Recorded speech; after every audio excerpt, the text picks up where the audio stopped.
नमस्कार किसान भाइयों, स्वागत है आप सभी का आपके अपनी YouTube चैनल किसानों की पाठशाला में। किसान भाइयों, आज के इस वीडियो में लहसुन की फसल के ग्रोथ के बारे में हम डिटेल से चर्चा करेंगे, क्योंकि लहसुन की खेती करने वाले किसान भाई यह चाहते हैं कि हमारी लहसुन की फसल की ग्रोथ अच्छी हो, पौधों में किसी प्रकार की रोग बीमारी ना लगे। इसके लिए किसान भाई बहुत सी दवाइयाँ डाल देते हैं, लेकिन फिर भी लहसुन की फसल की ग्रोथ सही से नहीं हो पाती है। तो इसके क्या कारण हैं, हम कैसे और कम खर्च में अपनी लहसुन की ग्रोथ को अच्छी कर सकते हैं, तो आप बिना स्किप किए हुए वीडियो को लास्ट तक जरूर देखें, जिससे कि आपको एक सही और अच्छी जानकारी मिल सके।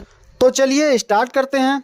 किसान भाइयों, यदि आपने भी लहसुन की फसल लगाई है और आपके लहसुन की भी ग्रोथ अच्छे से नहीं हो रही है, तो सबसे पहले हम बात करते हैं कि लहसुन की ग्रोथ अच्छी क्यों नहीं बन पाती है। तो किसान भाइयों, जो लहसुन की ग्रोथ होती है वो लहसुन की बेसल डोज के ऊपर निर्भर करती है। यानी कि जब हम लहसुन की बुआई करते हैं तो जो हम खाद और उर्वरक डालते हैं उसके ऊपर ही लहसुन की ग्रोथ डिपेंड करती है। यानी कि लहसुन की बुआई के समय यदि हम नाइट्रोजन, फास्फोरस, पोटास, सल्फर जैसे पोषक तत्वों की पूर्ति कर देते हैं तो शुरुआत से ही लहसुन की ग्रोथ अच्छी चलती है। तो इन पोषक तत्वों की पूर्ति हमें बुवाई के समय ही करनी है, जिससे कि फसल की शुरुआती ग्रोथ अच्छी बनी रहे।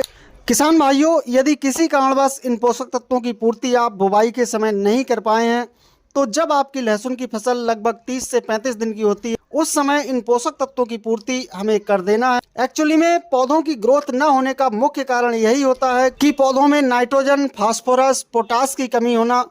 तो जब हमारी लहसुन की फसल लगभग 30 से 35 दिन की होती है, उस समय हमें यूरिया के साथ बायोवीटा, सागरिका और ह्यूमिक एसिड को अपनी फसल में लगा देना है। इनकी मात्रा की बात करें तो यूरिया की 30 किलोग्राम मात्रा, सागरिका की 10 किलोग्राम मात्रा, बायोवीटा की 4 किलोग्राम और 2 किलोग्राम ह्यूमिक एसिड के साथ 5 किलोग्राम जिंक को प्रति एकड़ के हिसाब से लेकर अपनी फसल में लगाना है।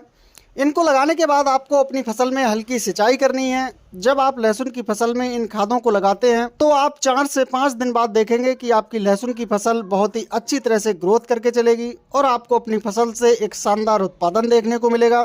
किसान भाइयों, जानकारी पसंद आई हो तो वीडियो को लाइक एवं शेयर जरूर करें।